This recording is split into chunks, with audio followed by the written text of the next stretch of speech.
विद्यार्थियों को नमस्कार।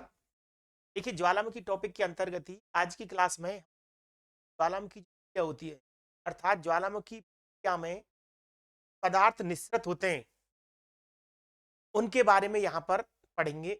और इसको लेकर के बहुत सारे प्रश्न आते हैं अलग अलग प्रकार से। तो यहाँ पर ज्वालामुखी क्रिया क्या होती है, कौन कौन से इसके कारण होते हैं ज्वालामुखी के, इसके बारे में मैंने आप लोगों को बताया। और आज की क्लास में मुख्य रूप से जो ज्वालामुखी की क्रिया बताई थी, उसमें मैंने आपको कुछ अंग बताए थे ज्वालामुखी के। एक बताया था ज्वालामुखी पाइप।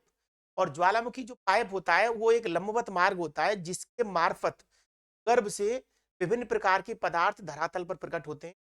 में लावा महत्वपूर्ण होता है। तो ज्वालामुखी क्रिया से निकलने वाले जो पदार्थ हैं, ज्वालामुखी प्रक्रिया से निःसृत जो पदार्थ हैं, उसके बारे में मुख्य रूप से हम बात करेंगे। और वो अनेक प्रकारों के नाम है, उनके अनेक पदार्थों के उन नामों को लेकर के परीक्षाओं में प्रश्न आते हैं। इसके बाद वो जो पदार्थ होंगे उसमें सबसे ज्यादा इंपॉर्टेंट है आपके लावा। लावा प्रकार के बारे में बात करेंगे कि लावा कौन कौन से प्रकार के होते हैं, प्रकार होते हैं लावा के। और फिर ज्वालामुखी क्रिया होती है, उससे कुछ सरल रूप बनते हैं, उसके बारे में मैं आप लोगों को। तो आज की क्लास में इन तीन चीजों पर फोकस रहेगी ये क्लास। जो विद्यार्थी इस क्लास को ले रहे हैं उनके लिए बता दूं, इससे पहले ज्वालामुखी जो टॉपिक है इसको लेकर के एक क्लास हम ले चुके हैं, एक क्लास हम अटेंड कर चुके हैं। और वो क्लास आपको यूट्यूब पर भी, और यूट्यूब के अलावा एक ऐप है एच डी एस एजुकेशन पर भी उस क्लास को आप पढ़ सकते हो। और ये दूसरी क्लास है ज्वालामुखी को। मैंने बताया था यदि आप के साथ पेन कॉपी करके रजिस्टर पर बैठते घर पर ही परफेक्ट नोट्स आप तैयार कर सकते हैं। और नोट्सों को पढ़ने के बाद आप कोई सी भी किताब भौतिक भूगोल की, वो किताब आसानी से आप पढ़ भी लोगे और समझ भी पाओगे, पढ़ना चाहो तो उसमें दो किताबें मैं आपको स्टार्टिंग में बता देता हूं। यहाँ पर देखिए, भौतिक भूगोल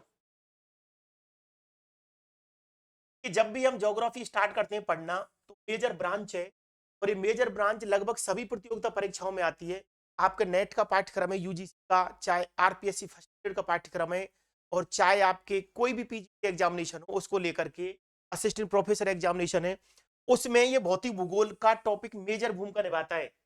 और इसके अलावा तो विश्वविद्यालय परीक्षाओं में आजकल बीए का जो पहला सेमेस्टर है, फर्स्ट जो सेम है उसमें, और एमए में भी आपके कि आपका भौतिक भूगोल का पेपर समान रूप से चलता है। तो इसमें भौतिक भूगोल में मेजर रूप से तीन ब्रांच होती हैं। एक तो होती है स्थलाकृति विज्ञान, स्थलाकृति विज्ञान। एक होती है जलवायु विज्ञान, मेजर जलवायु विज्ञान। और एक होती है समुद्र विज्ञान, समुद्र विज्ञान। देखिए, जब भौतिक भूगोल के रूप में पढ़ते हैं तो ये तीनों ब्रांच एक साथ आती हैं।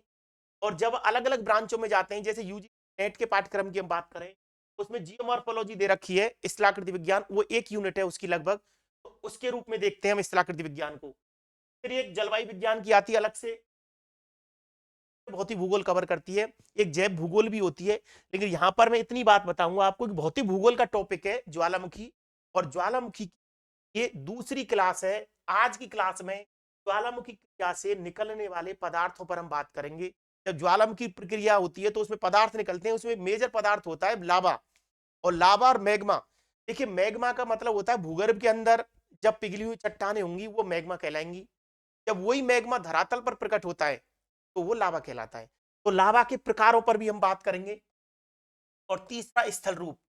अब ज्वालामुखी मैग्मा धरातल से या मैग्मा चेम्बर से जब निकल रहा है तो भूगर्भ के अंदर भी कई जगह जमता है वो, तो वहां पर कुछ स्थल रूप बनते हैं। और धरातल पर प्रकट होने के बाद जब वो लावा कहलाता है मैग्मा, तो वो लावा भी अनेक आकृतियों का निर्माण करता है। ये टॉपिक रहेगा आज की क्लास में। तो तीन टॉपिक ज्वालामुखी की क्लास में हम बात करने वाले हैं। इससे पहली क्लास में ज्वालामुखी का अर्थ, परिभाषा, ज्वालामुखी के क्या क्या मेजर कारण होते हैं, इसके बारे में हमने बात की थी। ज्वालामुखी अंग, तो देखिए स्टार्ट करते हैं, हेडिंग डाल लीजिए आप, ज्वालामुखी के निश्चित पदार्थ। ज्वालामुखी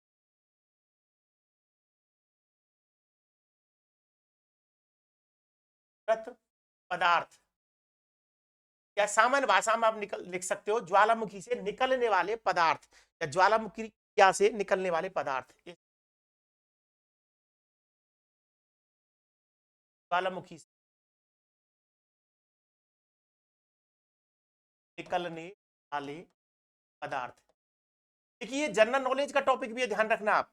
जितनी भी परीक्षाएं होती हैं, आप कोई भी कंपटीशन देते हो, उसमें जो प्रश्न आते हैं, तो उसमें ये ज्वालामुखी और भूकंप दो ऐसे टॉपिक है, इनको लेकर के प्रत्येक परीक्षाओं में जनरल नॉलेज के अंतर्गत प्रश्न आता है। कहने का मतलब भूगोल को किसी भी रूप में पढ़िए आप, सबके लिए महत्वपूर्ण है। तो ज्वालामुखी क्रिया से निकलने वाले पदार्थ या ज्वालामुखी से निश्चित पदार्थ। देखिए सबसे पहला जो पदार्थ होता है, सबसे इंपॉर्टेंट आप लिखिए गैस। गैस एवं जलवाष्प, एवं जलवाष्प। क्या बताया था, ज्वालामुखी क्रिया में आग भी निकलती है, पिघली हुई चट्टानें भी निकलती हैं, गैसें भी निकलती हैं, जलवाष्प भी निकलता है, धुआं भी निकलता है। ये जितने भी पदार्थ होते हैं, सारे पदार्थ कार्य की प्रक्रिया के परिणाम स्वरूप प्रकट होते हैं। तो ज्वालामुखी उद्भेदन के समय सर्वप्रथम गैसें एवं जलवाष्प बाहर आते हैं। देखिए पहले ज्वालामुखी उद्भेदन में सर्वप्रथम गैस एवं जलवाष्प बाहर आते, पहला बिंदु।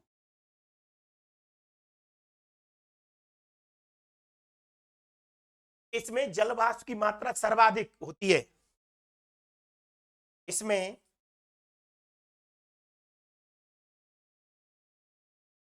जलवाष्प की मात्रा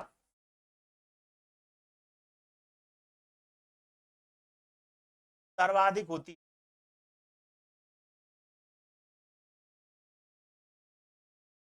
90%। ये प्रश्न है अपने आप में, जैसे आरएस प्री का एग्जामिनेशन देते हो आप, यूपीएससी का कोई एग्जामिनेशन, सबसे ज्यादा मात्रा किसकी होती है, तो उसमें वाटर वेपर जो होता है, जलवाष्प जो होता है, वो सबसे ज्यादा मात्रा में होता है।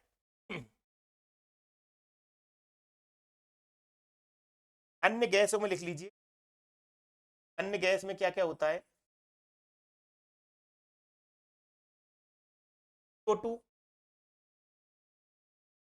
SO2 इत्यादि, बहुत सारी। तो कहने का मतलब ज्वालामुखी वेदन के समय ज्वालामुखी क्रिया में निश्चित पदार्थों में पहला लिखा गैस एवं जलवाष्प। देखिए जो हमारी क्लासेज होती है उसके बारे में एक बात और बता दूं, यदि आप पेन कॉपी से खुद क्लास अटेंड करते हो, ये बहुत सारी चीज आप क्लास के अंतर्गत ही याद करने की कंडीशन में, बहुत सारी चीज आपके क्लास में ही याद हो जाएंगी, आपको केवल रिपीट करना पड़ेगा। और लिखने का तरीका है, जब अपन लिखते हैं तो अभी मैंने बता दिया, इसको हमें बिंदु के रूप में लिखा है। ये पहला पॉइंट लिखा है, इसमें एरो भी लगा सकते हो आप, ऐसे पॉइंट्स बना के भी लिख सकते हो। निकलने वाली वो पदार्थ, देखिए चट्टान जब होती है तो विखंडित पदार्थ निकलती है, चाहे वो मोटा कण हो सकता है, बारीक हो सकता है, या आपके बहुत बड़े बड़े शिलाखंड हो सकते हैं। तो विखंडित पदार्थ सेकंड नंबर लिखिए निश्चित पदार्थों में। नंबर 2,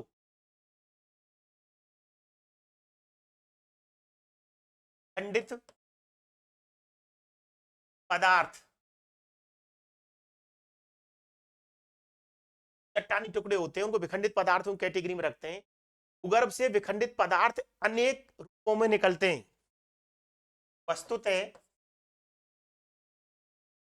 गर्भ से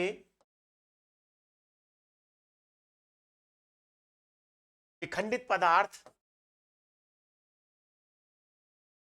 खंडित पदार्थ अनेक रूपों में निकलते हैं, अनेक रूपों निकलते हैं। अब क्या क्या रूप हो सकते हैं उनके नाम लिख लीजिए। सबसे पहला शब्द लिखा रहा हूं मैं, लेपीली। लेपीली एग्जामिनेशन में आता है कई बार, लेपीली। देखिए लेपीली का मतलब होता है जो पदार्थ निकलता है, जब मटर के आकार के दाने का होता है, मटर के दाने के आकार के टुकड़े, ये होते हैं लेपीली। मटर के आकार के चट्टानी टुकड़े, चट्टानी, ये लेपिली कहलाते हैं। इसके बाद देखिए दूसरा लिखिए, दूसरा शब्द है ज्वालामुखी बम। ज्वालामुखी बम। ज्वालामुखी बम का मतलब होता है कुछ इंच से लेकर के कई फीट व्यास के आकार के टुकड़े। कहने का मतलब मोटे आकार के चट्टानी टुकड़े ज्वालामुखी बम कहलाते हैं। इसमें लिख लीजिए मोटे आकार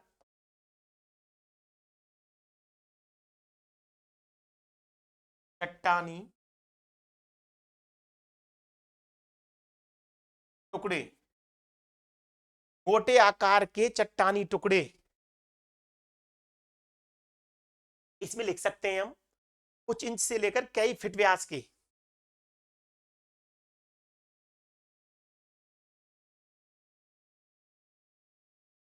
इंच,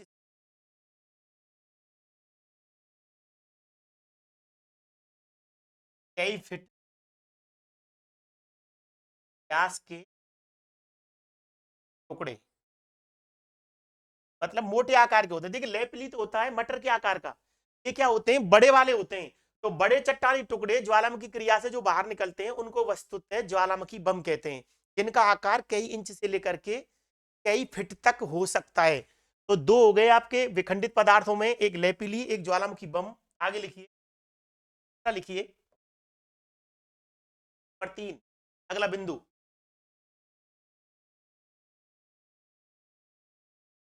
टफ। अगला है टफ। टफ, टफ क्या होता है? देखिए टफ का मतलब होता है धूल व राख से बने चट्टानी टुकड़े, जैसे ऐसे चट्टानी टुकड़े जिनका निर्माण धूल और राख से हुआ है। टफ में लिख लीजिए एवं राख से निर्मित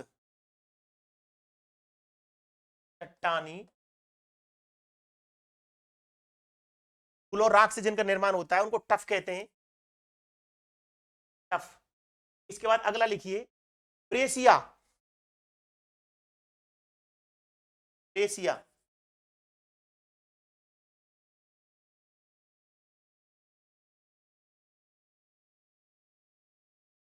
प्रेसिया। कुछ कण कैसे होते हैं, जैसे कंकड़ देखा होगा आपने, जब बजरी के साथ जो कंकड़ निकलता है तो कोनी आकार के अपेक्षाकृत बड़े टुकड़े ब्रेसिया होते हैं। कोनी आकार के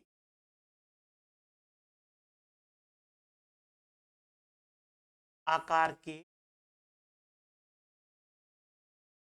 अपेक्षाकृत बड़े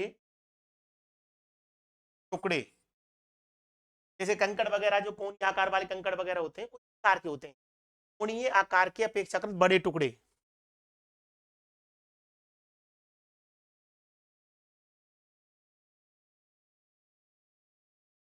प्यूमिस, अगला लिखिए, ये होते हैं झाग जो होता है ना उसको बोलते हैं प्यू, ये भी निकलता है उद्गार में। इन चट्टानी टुकड़ों का घनत्व जल से भी कम होता है।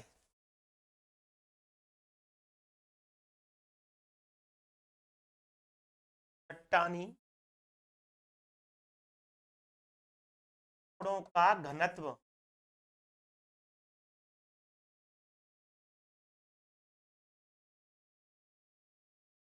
जल से भी अधिक होता है।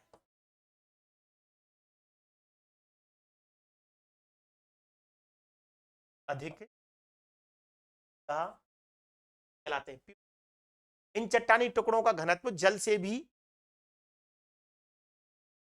तो सॉरी ये आपका जल से भी अधिक नहीं होगा, कम होगा, जल से कम होता है, इसलिए जल में भी तैर सकते हैं।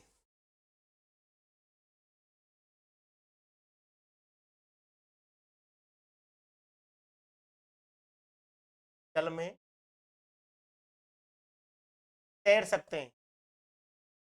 देखिए आपने झाग देखे होंगे, आग जो होता है वो पानी के ऊपर भी तैरता है, ये कंडीशन होती है। तो प्यूमिस ज्वालामुखी क्रिया के द्वारा निकलने वाले झाग हैं, इनका घनत्व जल से भी कम होता है, इस वजह से वो पानी के ऊपर भी तैर सकते हैं। और एक शब्द है आपका पाइरोक्लास्ट। पाइरोक्लास्ट में क्या होता है, ज्वालामुखी क्रिया के अंतर्गत निश्चित चट्टानी बड़े टुकड़ों को पाइरोक्लास्ट कहते हैं, तो छोटे और ज्यादा बड़े होते हैं और लगभग सबसे पहले निकलते हैं। ये पाइरोक्लास्ट है वो उद्गार के समय सबसे पहले निकलता है, इसलिए प्राय ज्वालामुखी पर्वतों में सबसे नीचे पाइरोक्लास्ट पाए जाते हैं। तो बम से भी बड़े टुकड़े होते हैं वो पाइरोक्लास्ट है, और जब विस्फोट होगा तो सबसे पहले ये पाइरोक्लास्ट निकलते हैं। तो पाइरोक्लास्ट एक शब्द और है, पाइरोक्लास्ट, लिख लीजिए, पाइरोक्लास्ट।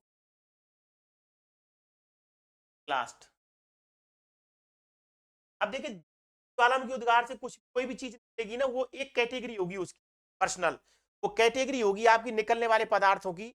उस कैटेगरी को हम कहते हैं मुख्य रूप से आपके जो कैटेगरी जो निकलते हैं आपकी ज्वालामुखी क्रिया के दौरान, सभी मिलाकर के, सभी मिलाकर के अलग अलग जो होते हैं, उनमें चट्टान के रूप में उनको आग्नेय कैटेगरी में आते हैं वो सभी ज्वालामुखी क्रिया के अंतर्गत।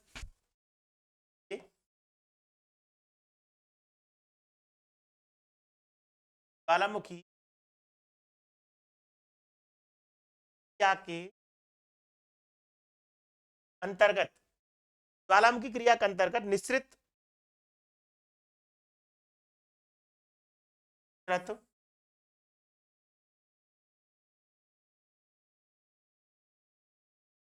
चट्टानी बड़े बड़े आकार के टुकड़े, बड़े बड़े आकार के टुकड़े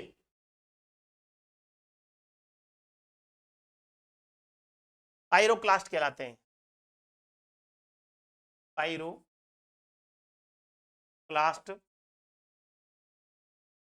कहलाते, पाइरोक्लास्ट कहते हैं, लगभग सबसे पहले निकलते हैं, लगभग सबसे पहले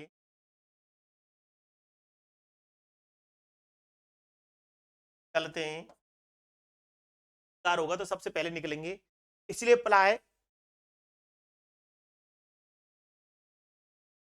प्राय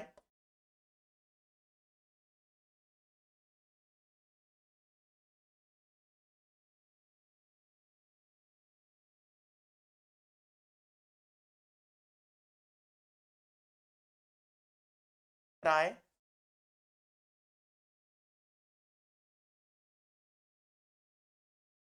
ज्वालामुखी पर्वतों के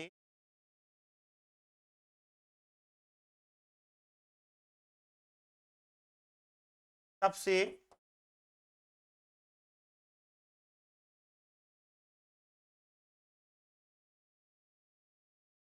निचले भागों में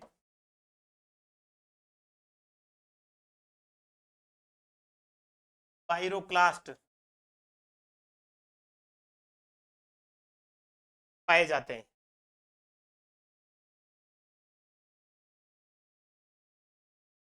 देखिए पाइरोक्लास्ट का मतलब आप ये समझ लीजिए, पाइरोक्लास्ट का मतलब है ज्वालामुखी क्रिया में निश्चित पदार्थ है जो बाहर आते हैं, सबसे बड़े आकार के जो होते हैं उनको पाइरोक्लास्ट बोलते हैं, बड़े टुकड़े। कहने का मतलब क्या हो गया, बड़े, ज्वालामुखी बम से भी ज्यादा, देखिए बम तो लेपली से थोड़ा मोटे होते हैं और उससे भी मोटे पाइरोक्लास्ट होते हैं। तो पाइरोक्लास्ट ज्यादातर जो ज्वालामुखी पर्वत है उनके कोर क्षेत्रों में पाइरोक्लास्ट मौजूद रहता है। अब इस पदार्थों में अगला पदार्थ है सबसे इंपॉर्टेंट, लावा।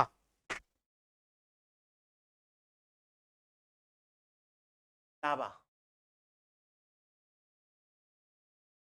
चट्टानी पदार्थ होते हैं, उनका पिघला हुआ रूप है जो लावा कहलाता है। ज्वालामुखी उद्गार के समय भूगर्भ में स्थित तरल पदार्थ को मैग्मा कहते हैं। तो पिघली हुई चट्टानें होती हैं, तरल जो पदार्थ होता है वो भूगर्भ के अंदर कहलाता है मैग्मा। जब यही मैग्मा धरातल पर प्रकट होता है तो उसे लावा की संज्ञा दी जाती है। लिख लीजिए,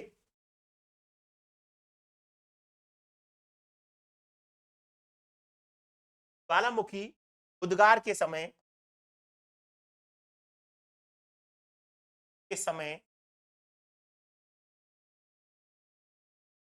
गर्भ में स्थित, गर्भ में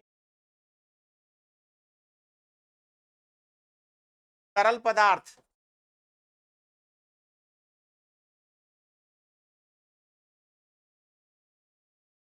मैग्मा कहलाता है। मैग्मा कहलाता, ज्वालामुखी उद्गार के समय भूगर्भ में स्थित तरल पदार्थ मैग्मा कहलाता है। जब यही मैग्मा, जब यही मैग्मा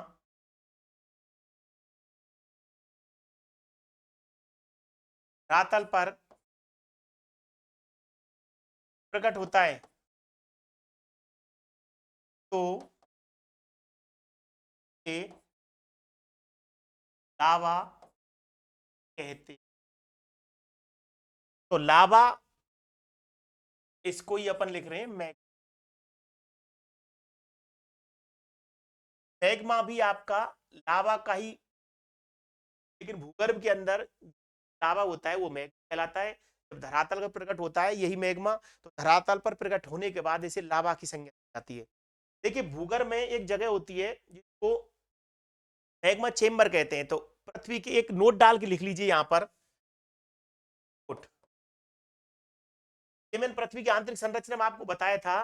पृथ्वी के आंतरिक भाग में, पृथ्वी आंतरिक भाग में, रिपीट कर रहा हूं मैं आपको, ये मैंने पृथ्वी की आंतरिक संरचना पढ़ाते समय वहां पर डिटेल में बताया था इसको। पृथ्वी के आंतरिक भाग में, मेंटल क्षेत्र में,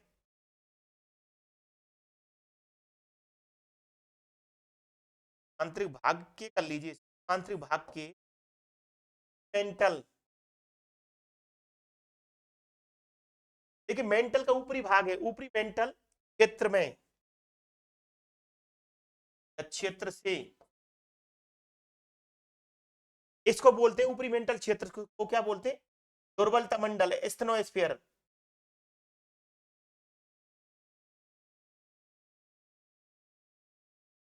एस्थेनोस्फीयर, एस्थेनोस्फीयर है क्या है आपका?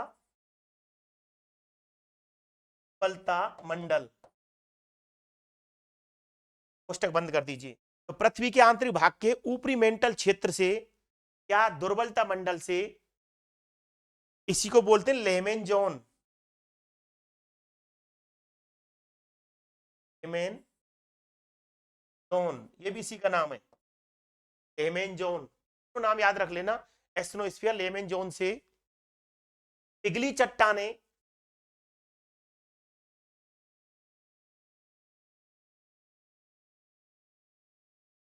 चट्टाने, पिघली चट्टाने, गैस इत्यादि पदार्थ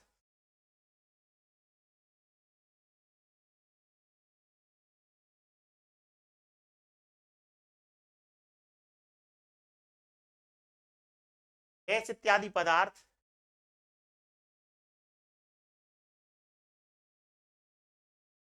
अर्थात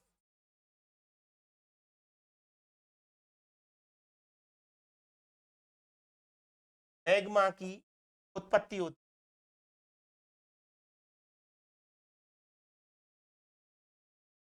उत्पत्ति। ये मैंने आपको, क्योंकि लावा की चर्चा हुई है, यहाँ पर मैग्मा की चर्चा हुई है, बारे में लिखाया है कि मिश्रित पदार्थों में लावा मुख्य भूमिका निभाता है। जो लावा ज्वालामुखी का पर्याय के रूप में विद्यार्थी जानते हैं इस नाम को। तो लावा जो होता है उसका आंतरिक भाग में कौन सी जगह जहां पे उत्पत्ति होती है, ये पृथ्वी की आंतरिक संरचना में मैंने आपको विधिवत रूप से बताया था। तो पृथ्वी के आंतरिक भाग में कौन सी जगह? ऊपरी मेंटल। जैसे तीन भागे होती है, क्रस्ट, मेंटल और कोर। तो मेंटल का जो ऊपरी भाग है वो क्या कहलाता है? एस्ट्रोस्फीयर होता है। और वहां पर क्या है? पिघली हुई चट्टानें होती हैं। तो मैग्मा के, कभी पूछा जाए आपसे कि मैग्मा कहां से उत्पन्न होता है, तो उसमें आपको आएगा एस्ट्रोस्फीयर आएगा ऑप्शन में, या तो या मेंटल का ऊपरी क्षेत्र आएगा, ऊपरी मेंटल। जैसे क्रस्ट, मेंटल, कोर, तीन परतें होती हैं।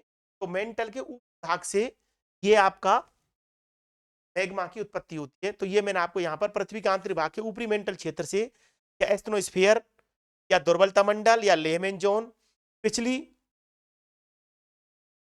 पिघली करिए, पिघली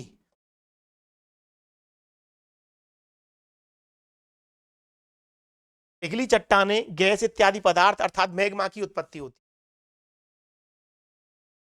अब देखिए यहां पर जो लावा हमने पढ़ा है, तो लावा के प्रकार देखेंगे, लावा कौन कौन से प्रकार का होता है, और ये बहुत जरूरी है, ये भी इंपॉर्टेंट टॉपिक।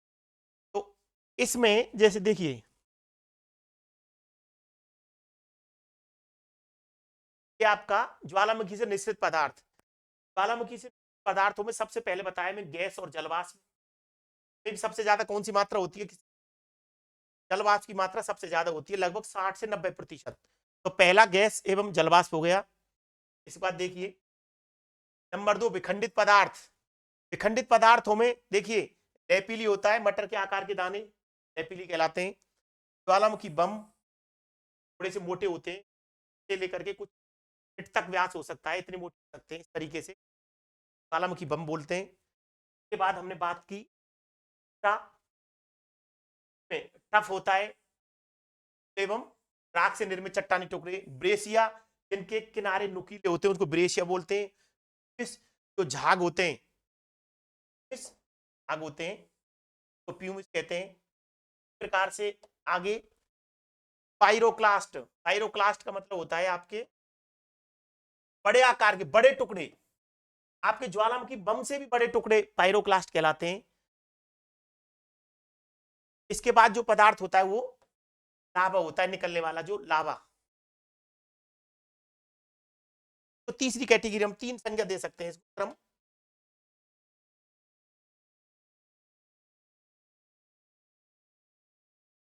लावा, और लावा में फिर हमने बताया ऊपरी मेंटल से निकलता है। अब यहां पर हम पढ़ेंगे लावा के प्रकार, जो लावा होता है वो कौन कौन से प्रकार का होता है, कर लिया होगा, नोट जरूर करें आप साथ साथ, और आपके तुरंत आपके याद भी हो जाएगा।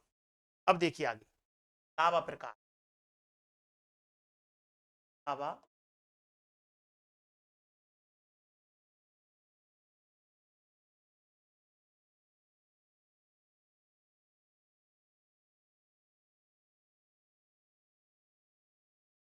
देखिए वैसे आपने पढ़ा होगा पहले क्लासों में, एक तो अम्लीय लावा होता है, एसिड लावा बोलते हैं अम्लीय लावा, और अम्लीय लावा होता है वो गाढ़ा होता है, और एक आपके पैठिक लावा होता है जो तुलनात्मक रूप से पतला होता है। तो लावा के प्रकारों में जो पिघली हुई चट्टानें होती हैं, तो भूगर्भ के अंदर वही लावा मैग्मा कहलाता है, और यही मैग्मा जब धरातल पर प्रकट होता है तो ये लावा कहलाता है। लावा के प्रकारों में नंबर 1 लिखेंगे हम यहाँ पर, अम्लीय लावा, लावा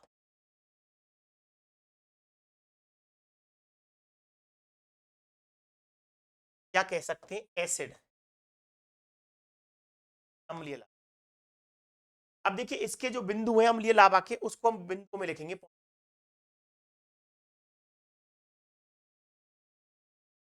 पहला लिखिए अत्यंत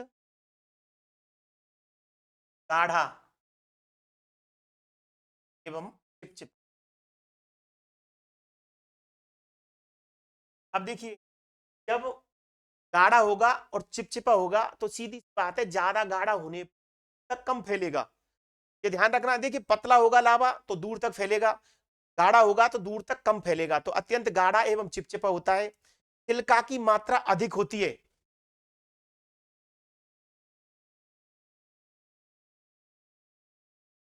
सिलिका की मात्रा अधिक, ये प्रश्न पूछे जाते हैं, मात्रा अधिक, क्योंकि सिलिका की मात्रा अधिक होगी तभी वो गाढ़ा होता है, उसी वजह से गाढ़ा होता है।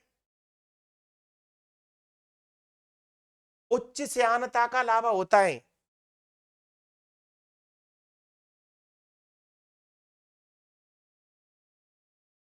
श्यानता का लावा,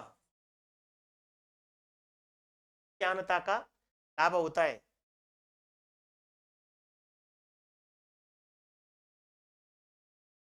के बाद यह धरातल पर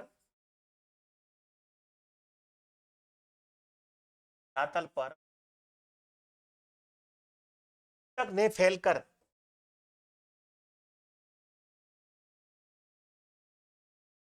कर, यह धरातल पर दूर तक ने फैलकर क्रेटर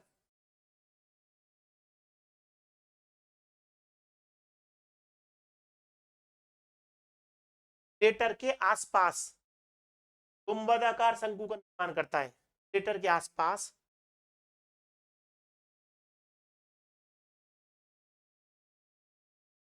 गुंबदाकार शंकु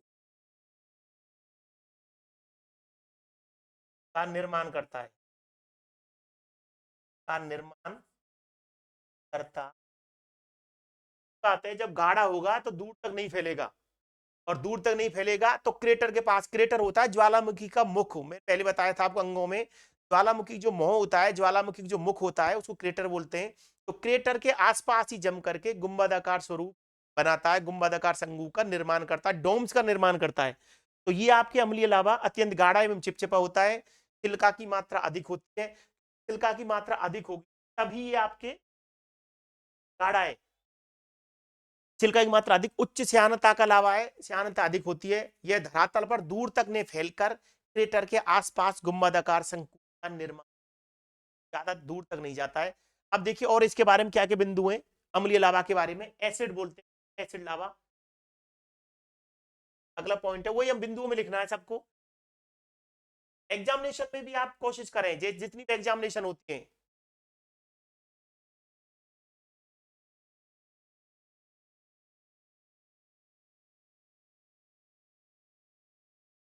केंद्रीय मुख मतलब क्रेटर, केंद्रीय मुख या क्रेटर से उद्भेदन, उद्भेदन के कारण कारण इस प्रकार के लावा द्वारा,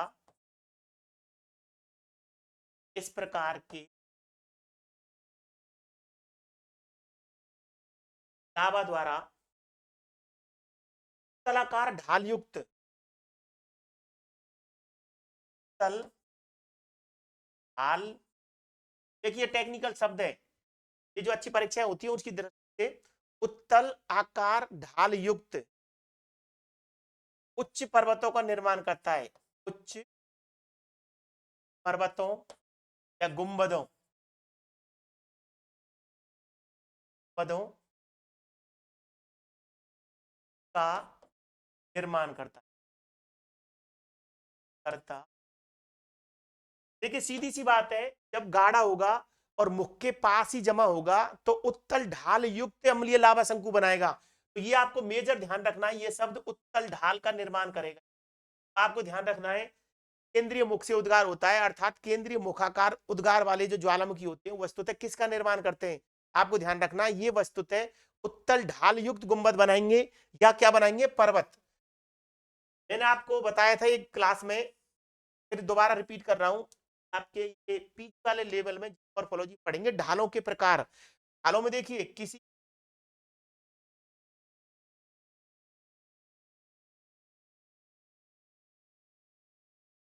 ये आपके 4 ढाल तत्व होते हैं किसी आदर्श पहाड़ी ढाल परिच्छेदिका में।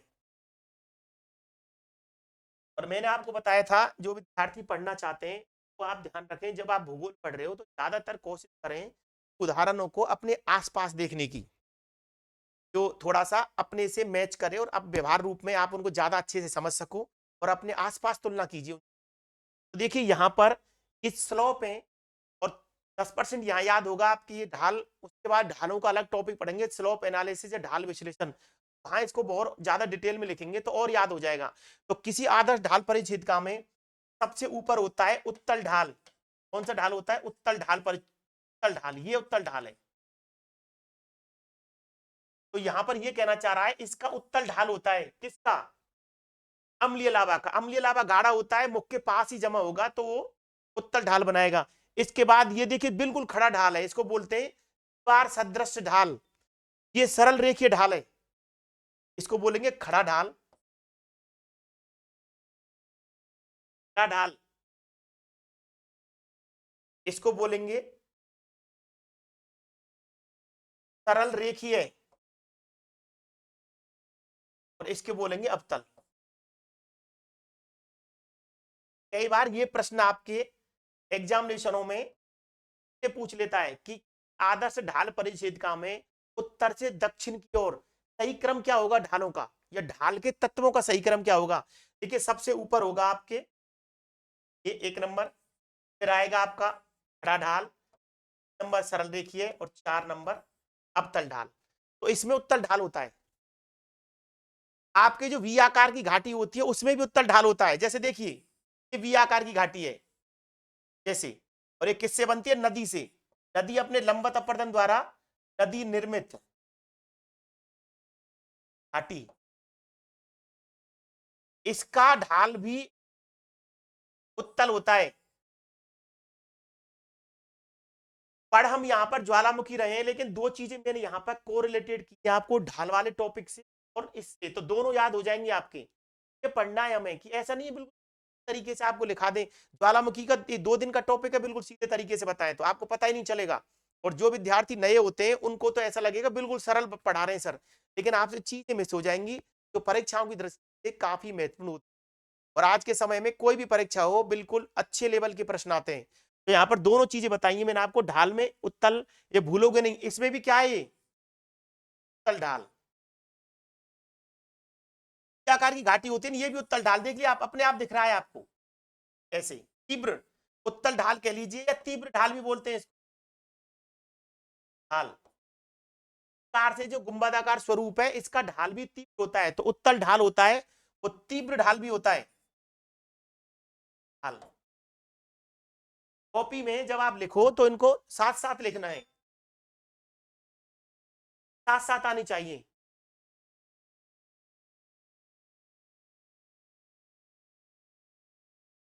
अब देखिए आगे, एक तो हो गया अम्लीय लावा। अब देखिए लावा प्रकारों में, देखिए आगे लावा प्रकारों में नंबर 2 है हरिय लावा। हरिय लावा, इसका दूसरा नाम है केसिक लावा।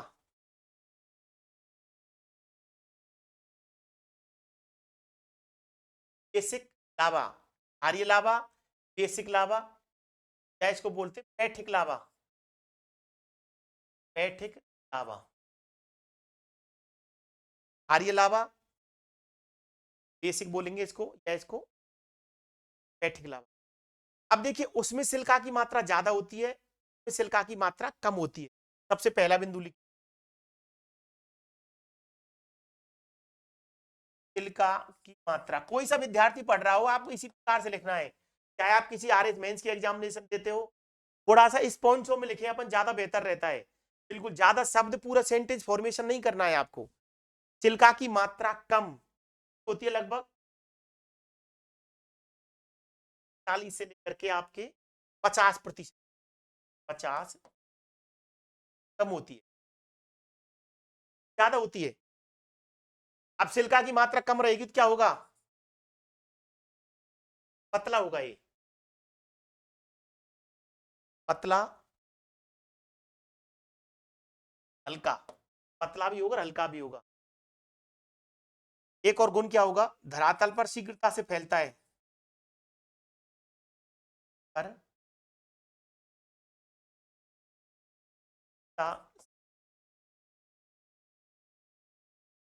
फैलता है,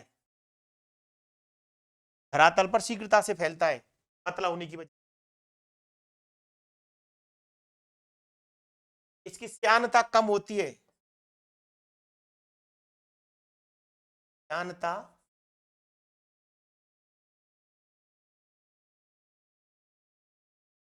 कम होती है, श्यानता कम होती है। इसके कारण यह शीघ्रता से प्रभावित होता है।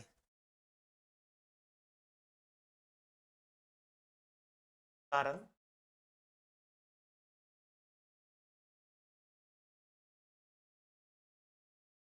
से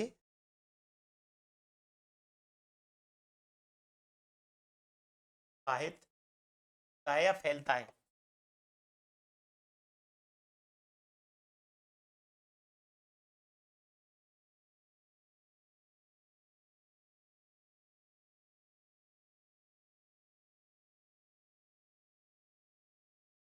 अगला बिंदु ज्वालामुखी पठार का निर्माण, उसमें शंकु का निर्माण होता है, इसमें पठार का निर्माण होता है। ज्वालामुखी पठार का निर्माण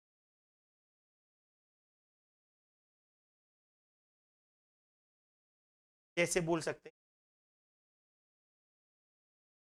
दक्कन लावा, देखिए सीधी सी बात है, जब गाढ़ा होगा तो अपने मुख के पास ही, क्रेटर के पास ही जमा हो जाएगा। पतला होगा तो दूर तक फैलेगा, तक फैलेगा तो पठार बनाएगा। गाढ़ा होगा तो मुख के पास ही जमा होगा, गुम्मद बनाएगा। इसका ढाल कैसा होगा? अवतल ढाल होगा, सीधी सी बात है। इसका ढाल कैसा होगा? अवतल। जब हम वहां इसको लिख रहे हैं उत्तल ढाल, तो ये कैसा ढाल बनाएगा? ढाल कैसा होगा इसका? अवतल। तो कहने का मतलब ये आपका अम्लीय लावा, क्षारीय लावा, ये दो प्रकार के लावा लिखिए। अब देखिए कुछ नाम और हैं जो स्पेशल हैं, ज्यादा इंपॉर्टेंट नहीं है, लेकिन फिर भी आप लिख लीजिए। स्पेशल कुछ नाम दे रखे हैं, तो लिखिए। पे होए होए लावा, नंबर 3।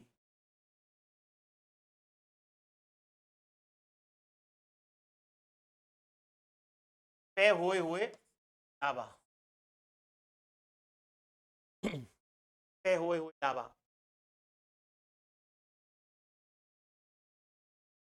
देख लीजिए, विशिष्ट प्रकार का लावा,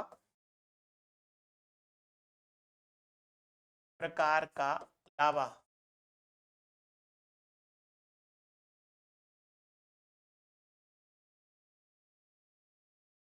वायुद्वीप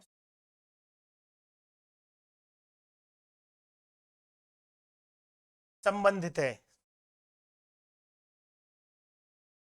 वायुद्वीप एक क्षेत्र है, आपको बता दूं, हवाई द्वीप वस्तुतः एक संयुक्त राज्य अमेरिका एक देश है, उसका एक राज्य है प्रशांत महासागर में, और उसकी राजधानी है होनोलुलु। तो हवाई द्वीप के बारे में आगे कई जगह चर्चा आएगी और उस लोकेशन में बताने की कोशिश। और मैंने आपको बता रखा, जिन विद्यार्थी के पास एटलस है वो एटलस में क्लास के बाद देखें कि हवाई द्वीप कहाँ है। आप देखोगे संयुक्त राज्य अमेरिका 50 राज्यों का समूह है, जिसके 48 राज्य, 48 राज्य तो उसकी मुख्य भूमि से संबंधित है। कितने राज्य? 48। और उसके 2 राज्य और हैं जो थोड़ी दूर हैं, जैसे एक तो है अलास्का। अलास्का संयुक्त राज्य अमेरिका के ऊपर या उत्तरी अमेरिका महाद्वीप के उत्तर पश्चिम में एक प्रांत है संयुक्त राज्य अमेरिका का, अलास्का। तो ये भी संयुक्त राज्य अमेरिका का है। और एक संयुक्त राज्य अमेरिका का प्रांत है आपका हवाई द्वीप।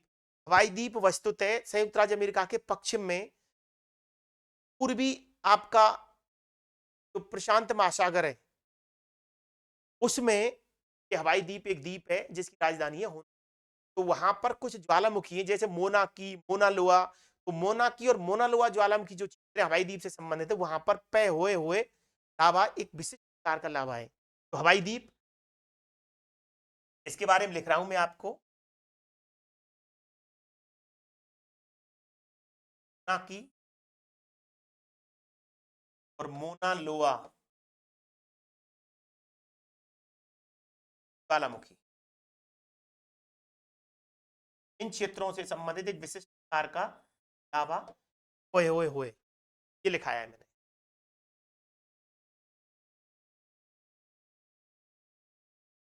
ऐसे लिखने से याद बड़े अच्छे होते हैं। जब आप पढ़ रहे यहाँ पर हवाई द्वीप रहे हो, तो हवाई द्वीप का मैंने दोबारा मार्क कर दिया, कहीं भी आगे भी आएगा तो ध्यान आ जाएगा। मोनाकी और मोनालोआ वो ज्वालामुखी है, ज्वालामुखी पर्वत है, वहां से संबंधित है। पे हुए लावा, सही लिख लेना, पे हुए लावा है। ये बेसिक प्रकार का होता है। बेसिक, बेसिक का मतलब है वही अभी पढ़ रहे थे हम, आर्य।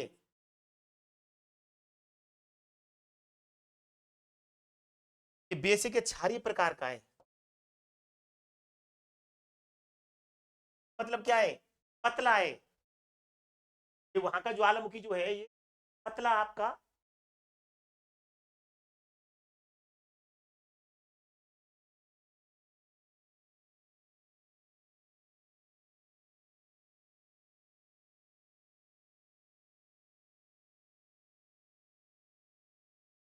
आगे लिखिए, इसी में लिखना है, पे होए में।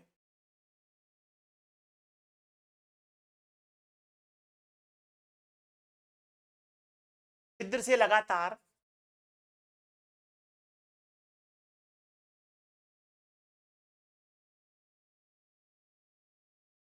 लगातार छिद्र से लगातार प्रवाहित रहने के फलस्वरूप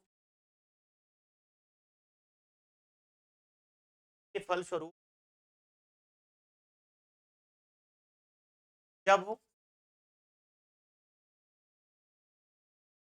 भाग ठंडा हो जाता है, भाग ठंडा हो जाता है, जम जाता है, जम जाता है और नीचे का लावा का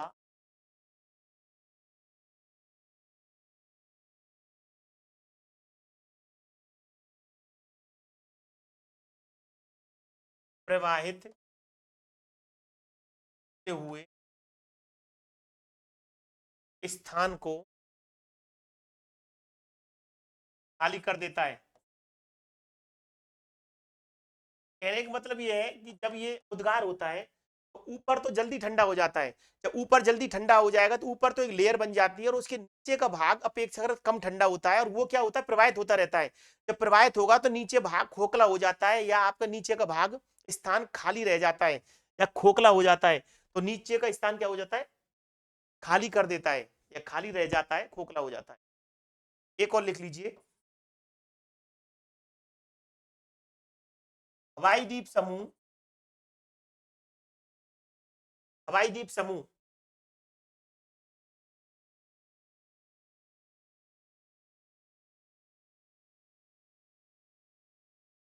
संबंधित यह लावा, तो लावा पिलो लावा कहलाता है।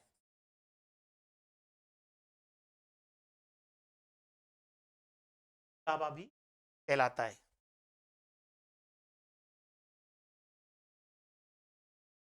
पिलो का मतलब होता है तकिया, कहते हैं ना पिलो कवर, तो पिलो का मतलब है, दोबारा लिख रहा हूं,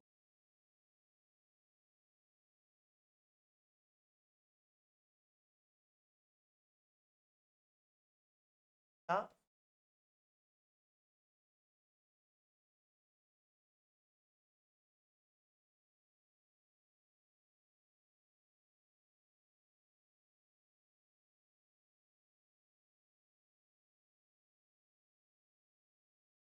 तकिया लावा भी कहलाता है।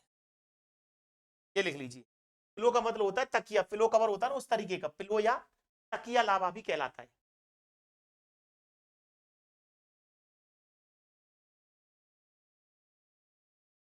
तो तीन प्रकार के लावा हो गए, एक तो ट्रेडिशनल पढ़ते हैं ज्यादातर, अम्लीय लावा हो गया जो गाढ़ा होता है, दूसरा बेसिक या क्षारीय लावा हो गया जो पतला होता है, चाहे आय हाय लावा, नंबर 4 सॉरी, ये होए हो गया, नंबर 4 लिखिए,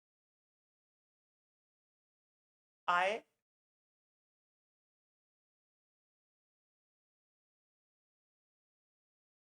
आय हाय लावा, नाम ही ऐसा है, आहे आहे लावा। ये कैसा होता है, अम्लीय प्रकार का है, अम्लीय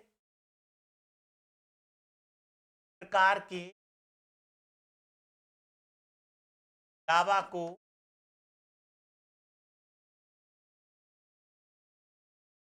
वायु क्षेत्र में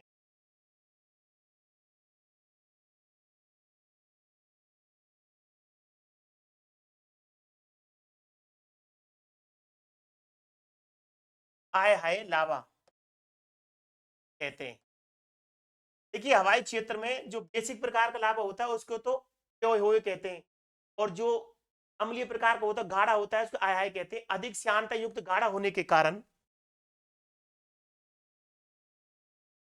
अधिक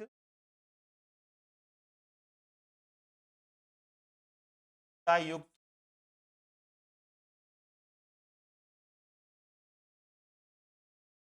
गाढ़ा होने के कारण, अधिक श्यानता युक्त गाढ़ा होने के कारण,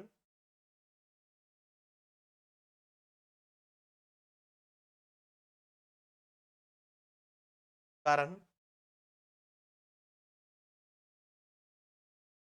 अधिक मोटाई युक्त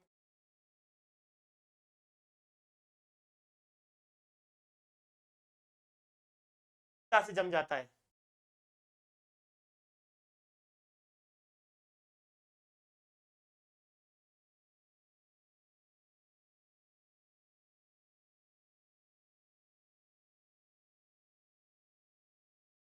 यह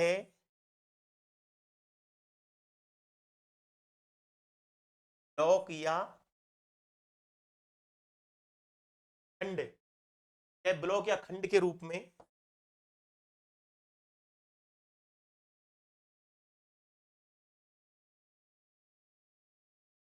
क्या होकर जम जाता है।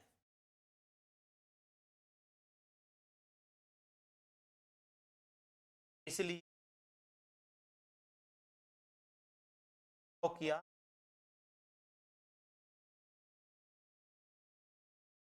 लावा भी कहलाता है।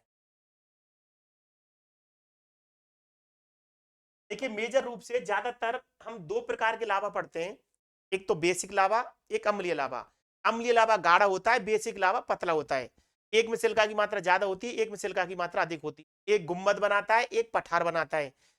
एक का ढाल उत्तल होता है या तीव्र होता है, एक का ढाल मंद होता है या सरल रेखीय या आपका अवतल होता है। अब देखिए इन दोनों की कैटेगरियों को ही हवाई क्षेत्र में अलग अलग नाम से जान रहे हैं। जैसे आय हाय लावा है, वो गाढ़ा होता है, अम्लीय प्रकार का है, उसको हवाई क्षेत्र में आय हाय कहते हैं। तो क्षारीय प्रकार का है, उसको हवाई क्षेत्र में प्योय प्योय के नाम से जानते हैं। इस प्रकार से चार प्रकार के मैंने लावा आपको लिखाए, इनको आपको थोड़ा सा देख लेना है, पढ़ लेना है। और ये लास्ट के दोनों है, ये एग्जामिनेशन। देखिए यदि आप बीए की तैयारी करते हो या आप एमए की तैयारी कर रहे हो तो ये ज्यादा इंपॉर्टेंट नहीं है। लेकिन जब आप अच्छे लेवल की एग्जामिनेशन दे रहे हो, असिस्टेंट प्रोफेसर की दे रहे हो, कॉलेज की दे रहे हो, फर्स्ट की दे रहे हो, तो ये दोनों लाभाएं ये हो सकता है ये ऑप्शन में दे। ये क्या बनेगा, कहने का मतलब कि दोनों के गुण आपके कौन वस्तुत है, वो दोनों ही लाभा इस क्षेत्र में इन नामों से जाने जाते हैं, ये ध्यान रखना है। अब आगे लिख लीजिए, एक शब्द है रायोलाइट।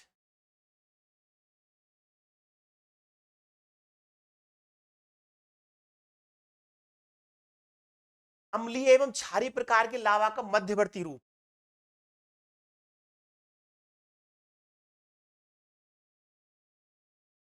क्षारीय लावा का मध्यवर्ती रूप,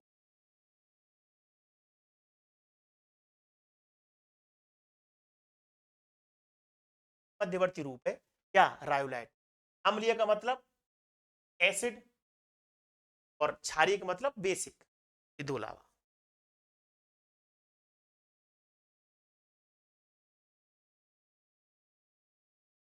अब देखिए आगे लिखिए, जाना है वर्तमान में, वर्तमान समय में लावा एवं आग्नेय चट्टानों का, हाँ देखिए आग्नेय शैल है, ये रायोलाइट है, आग्नेय शैल है। मैंने आपको बताया था जो ज्वालामुखी से संबंधित कोई आपको लगे ना, जब आपको दोनों उसके कंडीशन बता रहे हैं, अम्लीय की और क्षारीय के मध्य की कंडीशन है, तो सीधी बात है आग्नेय चट्टान है। जो भी आपको चट्टानों से संबंधित प्रश्न है और उसमें ज्वालामुखी से संबंधित कोई चट्टान आती है, तो वो आपका आग्नेय का उदाहरण होगी। वर्तमान समय में लावा तथा आग्नेय चट्टानों का वर्गीकरण,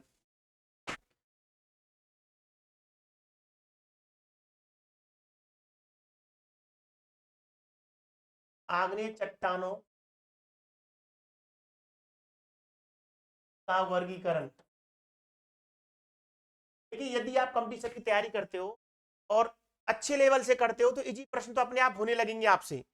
और आपने आदत ही इजी प्रश्नों की लगा रखी है, टॉपिक आप बिल्कुल पढ़ना चाहते हो तो वहां पर सीधी सी बात है, आज के समय के हिसाब से जिस प्रकार के प्रश्न पत्र आते हैं वहां आपको निश्चित कठिनता महसूस, वहां आप करने की कंडीशन में रहोगे।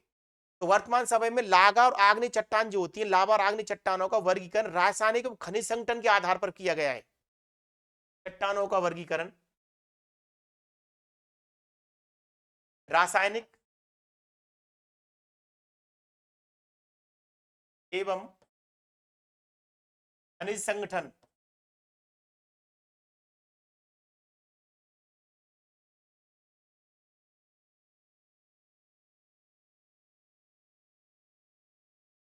आधार पर किया गया है।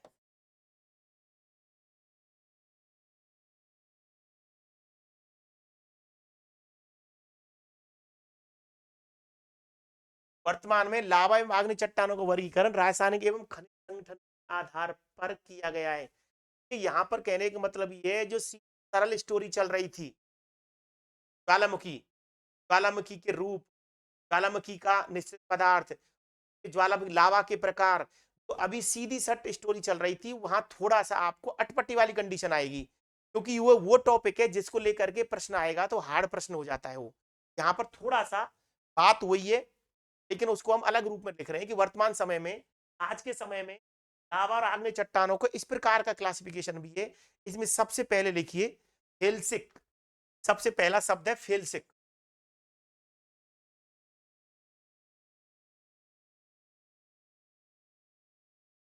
फेल्सिक लावा होता है, फेल्सिक भी होता है।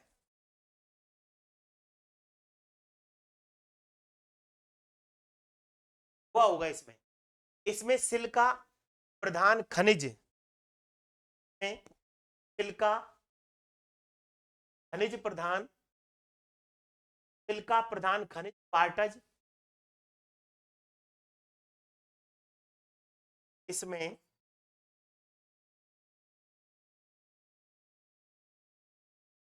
सिलिका प्रधान खनिज क्वार्टज, सिलिका प्रधान खनिज का मतलब SI, सिलिका प्रधान खनिज क्वार्टज, तथा फेल्सिक नाम ही इस वजह से, एक सिलिका की प्रधानता है, एक लोहे की प्रधानता है, तथा फेल्सपार की अधिकता होती है, पार अधिकता होती है।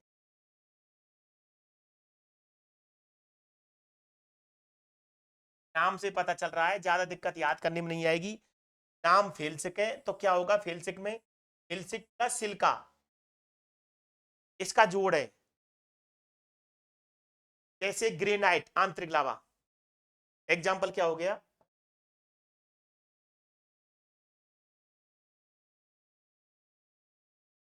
ग्रेनाइट, तो आपका आंतरिक लावा या आंतरिक मैग्मा।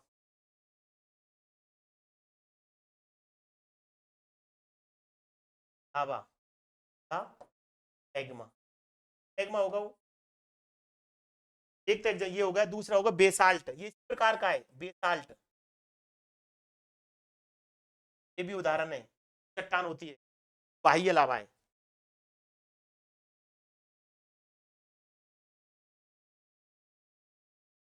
कहने का मतलब बाह्य, फेल्सिक जो होता है, फेल्सिक में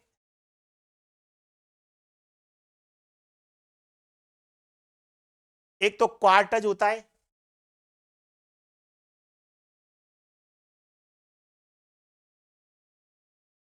क्वार्टज, क्वार्टज, और एक होता है आपके फेल्सपार। इनकी अधिकता होती है दोनों की, ये ध्यान रखना है आपको। नाम फेल्सिक है तो इस दोनों से आपको, एक में तो सिलिका प्रधान खनिज क्वार्टज होता है, एक में फेल्सपार की अधिकता होती है। अब देखिए आगे, फेल्सिक मैफिक नंबर 2, एक नंबर पे हमने लिखा है फेल्सिक, मैफिक नंबर 2 है मैफिक। मैफिक। मैफिक का मतलब है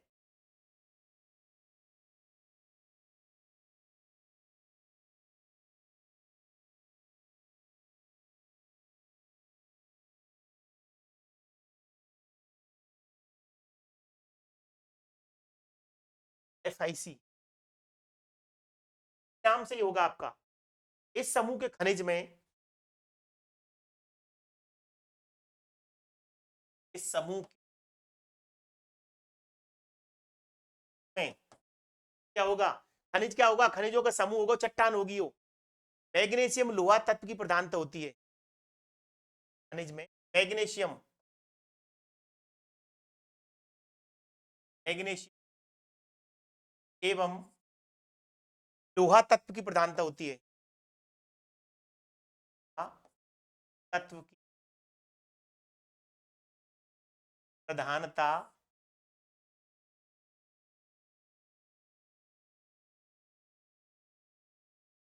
इस समूह के खनिज में मैग्नीशियम एवं लोहा तत्व की प्रधानता होती है। बाकी एक मैग्नीशियम, नाम से पता चल रहा है, एमी और एफिक।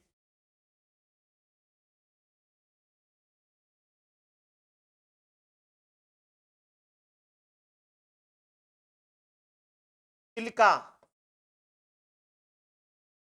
ध्यान रखना, सिलिका क्या बोले, SI क्या होती है।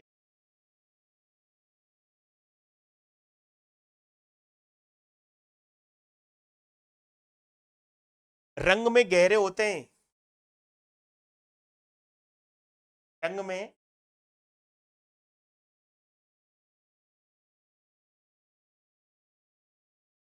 रंग में क्या होते हैं, गहरे होते हैं, रंग में गहरे होते हैं।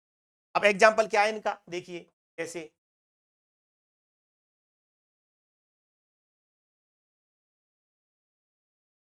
Pyroxene,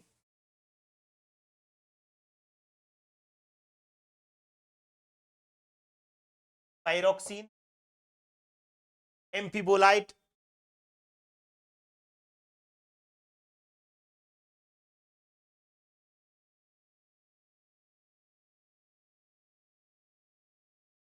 एम्फीबोलाइट, pyroxene, light, diorite, diorite, ये तीन उदाहरण है इसके प्रकार के। डायोराइट, ये सभी क्या होंगे, आंतरिक मैग्माएं।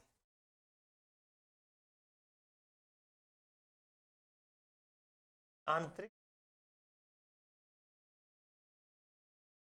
ये तीनों इस कंडीशन के हैं कि इसमें क्या होता है, मैग्नीशियम और लोहा की प्रधानता है, मैग्नीशियम और लोहा तत्व की प्रधानता है।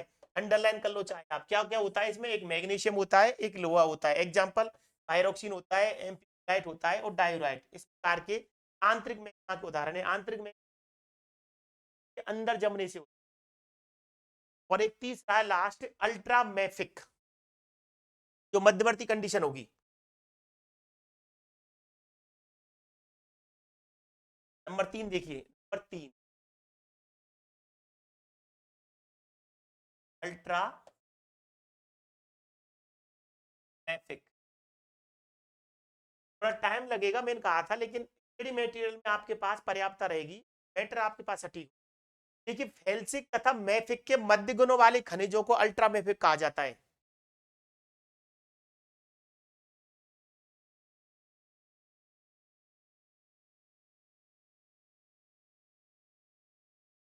एवं मैफिक,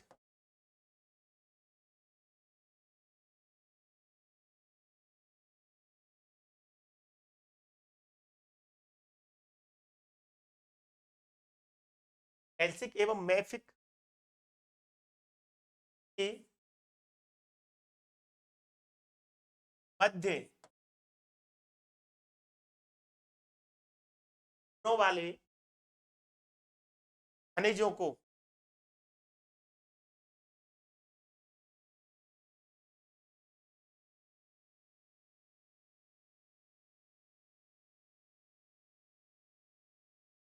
अल्ट्रा मैफिक कहा जाता है। मतलब जो दोनों पढ़े थे हमने, फेल्सिक और मैफिक, इन दोनों के मध्यवर्ती गुणों वाले जो खनिज हैं, खनिजों को अल्ट्रा मैफिक कहा जाता है। इनमें सिलिका एल्यूमिनियम की मात्रा अधिक होती है।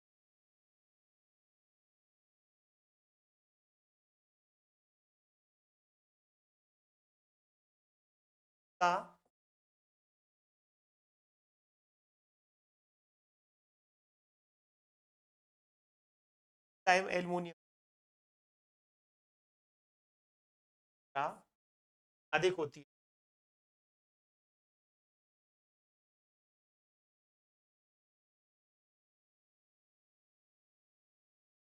सिलिका एवं एल्यूमिनियम, जैसे ओल्विन एग्जाम्पल है इसका।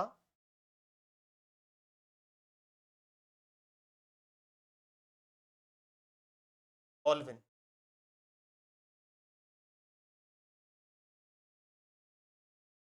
ओल्विन है जो इसका उदाहरण है। निम्न में से कौन सी चट्टान फेल्सिक श्रेणी की चट्टान है? एक प्रश्न लिख लीजिए आप। तो तीन प्रकार के हो गए आपके, मैफिक, फेल्सिक, अल्ट्रामैफिक। अब एक प्रश्न कर लीजिए यहां पर, निम्न में से कौन सी चट्टान फेल्सिक श्रेणी की चट्टान है?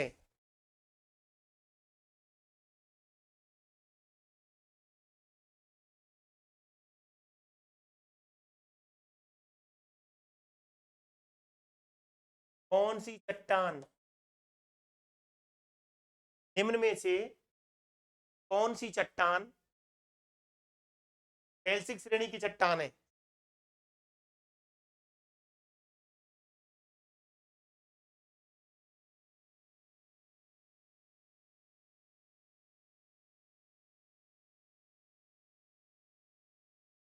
चट्टान है, कौन सी चट्टान फेल्सिक श्रेणी की चट्टान है, या कह सकते हैं फेल्सिक श्रेणी। देखिए ये शब्द लिख रहा हूं कि पूछ वाले पर डिपेंड करता है कि किस। अब देखिए इसे नाम दे रखे हैं इसमें ए और डी।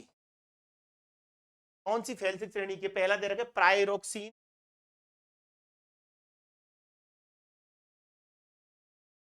पाइरोक्सिन। नंबर दो diorite, diorite, diorite, Alvin,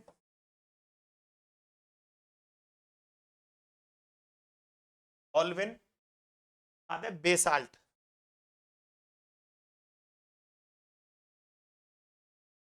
basalt. चार में से बताइए कौन सा उत्तर होगा? निम्न में से कौन सी चट्टान है जो फेल्सिक श्रेणी की चट्टान है? अब देखिए ज्वालामुखी वाले टॉपिक को चट्टानों से जोड़ दिया हमने, ज्वालामुखी वाले टॉपिक को चट्टानों से जोड़कर हमने पढ़ा है, तो उसमें बताइए कौन सा उत्तर होगा?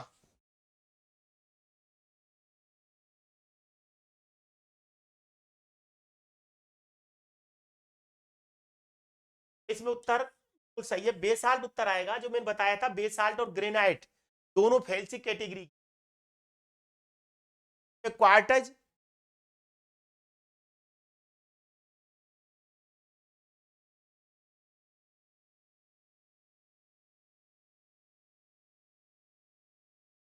बेसाल्ट। क्या मिलता है इसमें?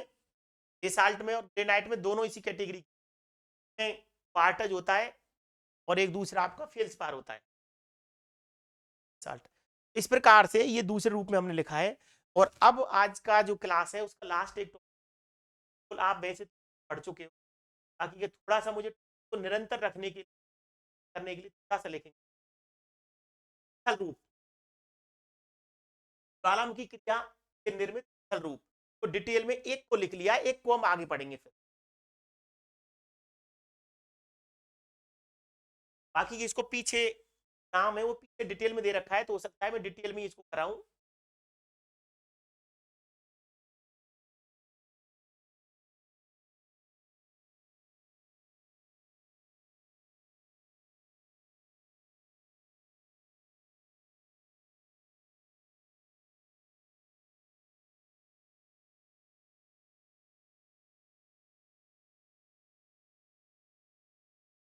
देखिए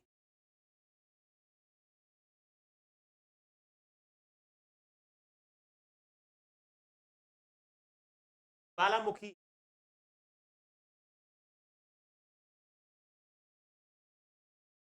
क्या के स्थल रूप, ज्वालामुखी क्रिया के स्थल रूप, ज्वालामुखी क्रिया होती है उसके कौन कौन से स्थल रूप होते हैं। देखिए इनको दो वर्गों में रखते हैं, रूप कह लीजिए चाहे स्थल रूप कह लीजिए, दो कैटेगरी में आते हैं, केवल समझना है। और इसको अनेक तो, एक तो होते हैं आंतरिक स्थल रूप, एक होते हैं बाह्य स्थल रूप। देखिए आंतरिक जो स्थल रूप होते हैं उनको मैंने बता दिया है आपको चट्टान वाले टॉपिक में, केवल नाम लिखेंगे यहाँ पर। ज्वालामुखी उद्गार हुआ, गर्भ के अंदर से जो चीजें निकल रही हैं, जो मैग्मा आ रहा है, वो धरातल पर आने से पहले ही अंदरूनी भाग में जमता है, तो अनेक स्थल रूपों का निर्माण होता है। ये नाम आपको पता है, बैथोलिथ, लेकोलिथ, लोकोलिथ, एकोलिथ, डाइक, स्टोक, इस तरीके का, केवल आपको नाम याद रखने हैं। और एक धरातल पर जो लावा आ जाता है तो उससे क्या क्या बनते हैं, क्या क्या चीजें उत्पन्न होती है, क्या क्या क्रियाएं होती हैं। ज्वालामुखी क्रिया के रूप है या स्थल रूप है आपका, पहला लिख रहा हूं, आप हम लिखते हैं आंतरिक, आंतरिक स्थल, या केवल रूप कह सकते हैं, आंतरिक स्थल रूप या रूप। धरातल के नीचे भूगर्भ में मैग्मा के शीतल होने से, या भूगर्भ में, भूगर्भ में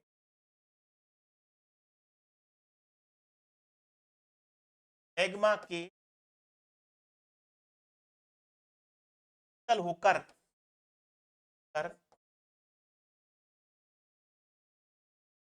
जमने से, जमने से निम्न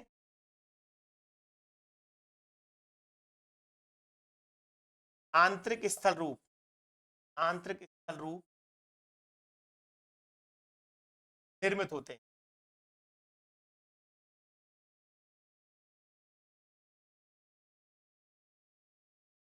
देखिए इसमें मैं आपको लिख रहा हूं नाम, पहला होता है बैथोलिथ, है बैथोलिथ,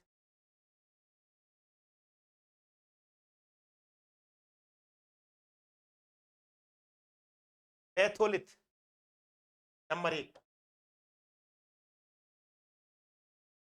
नंबर दो लिख रहा हूं मैं स्टॉक, नंबर तीन batholith, stock, laccolith,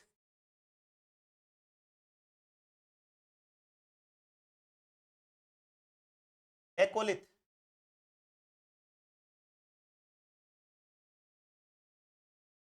laccolith.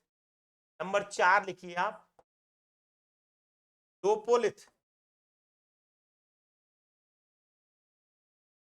Lopolith. Number पांच एकोलिथ,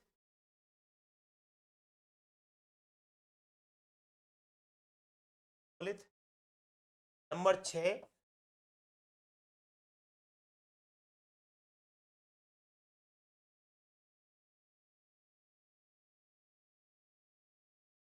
और नंबर सात है आप डाइक। केवल यहां पर आपको नाम विवेचना करनी है।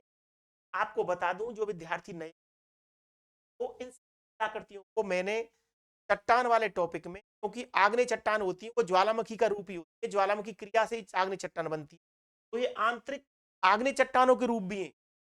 चाहे आप ज्वालामुखी के आंतरिक रूप कह लीजिए, चाहे आग्नेय चट्टानों के रूप, ये जो इस्तेलाह करती है आग्नेय चट्टानों जो आंतरिक रूप क्या करती है। भूगर्भ के अंदर जब मैग्मा ऊपर की तरफ आता है, तो यदि भूगर्भ के अंदर पृथ्वी के आंतरिक भाग में मैग्मा के जमने से जो स्थलाकृति बनती है, उसको सामान्यतः दो नाम दिए जाते हैं।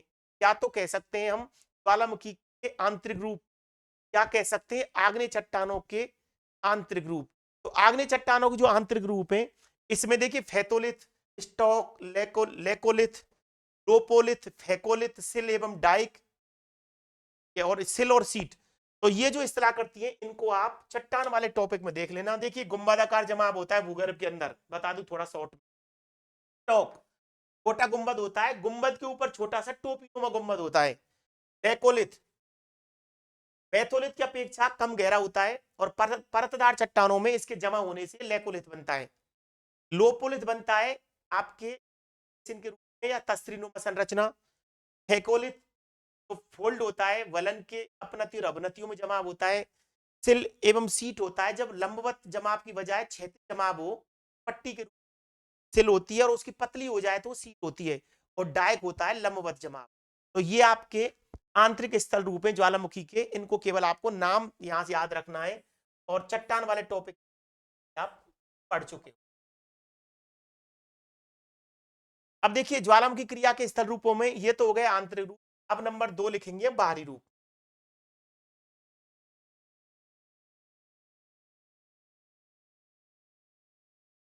अपने आप में एक प्रश्न तो नाम याद होते ही आपके प्रश्न हो जाएगा। और 2 लिख लीजिए, धरातल के ऊपर घटित होने वाली क्रियाएं।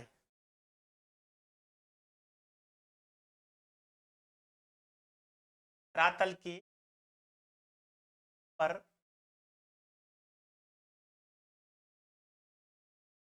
घटित होने वाली क्रियाएं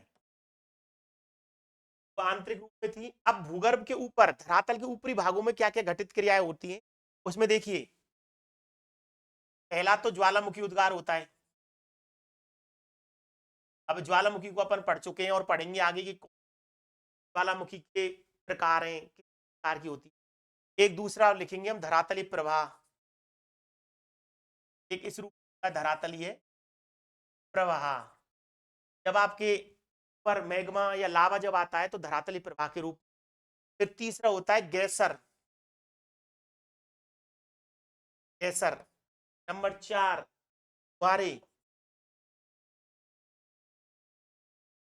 फुहारे के रूप। नंबर 5 गर्म जल स्रोत, गर्म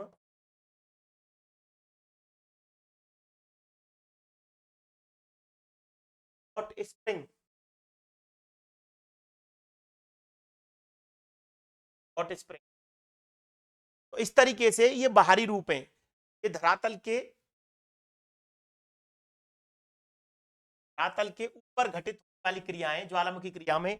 जैसे ज्वालामुखी क्रिया अपने आप में होती है ना, धरातलीय प्रवाह होता है, प्रवाह होता है आपके मैग्मा लावा, लावा के रूप में। गैसर होता है, ये मैं आपको डिटेल में बताऊंगा। गैसर, धुआरे और जल स्रोत, ये तीनों वेरी मोस्ट हैं।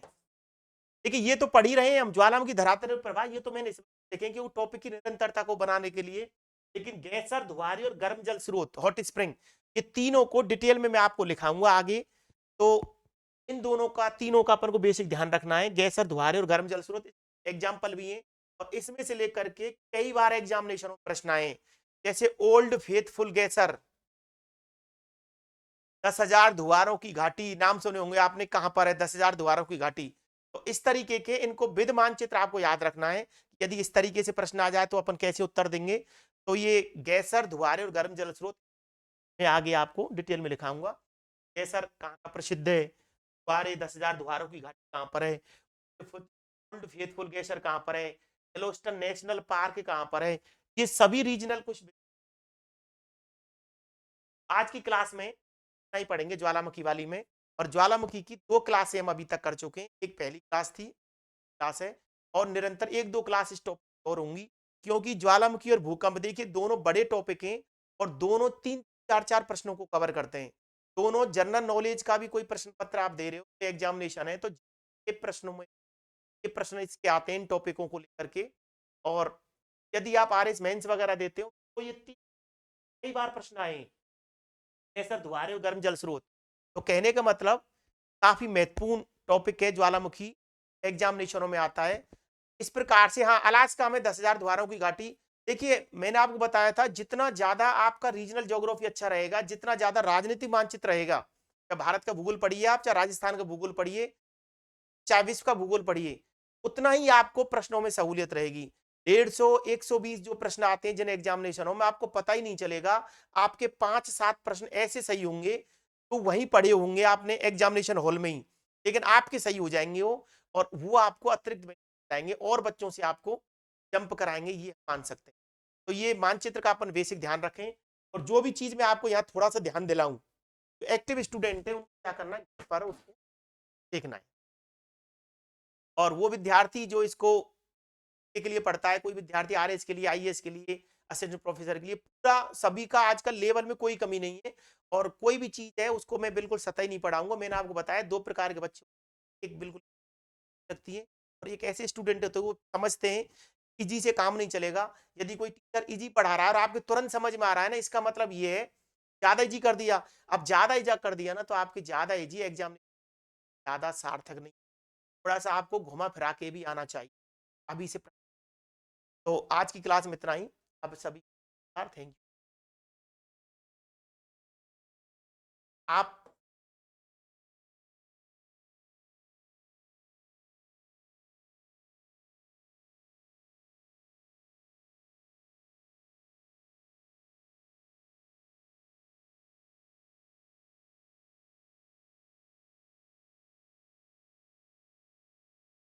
Nine eight to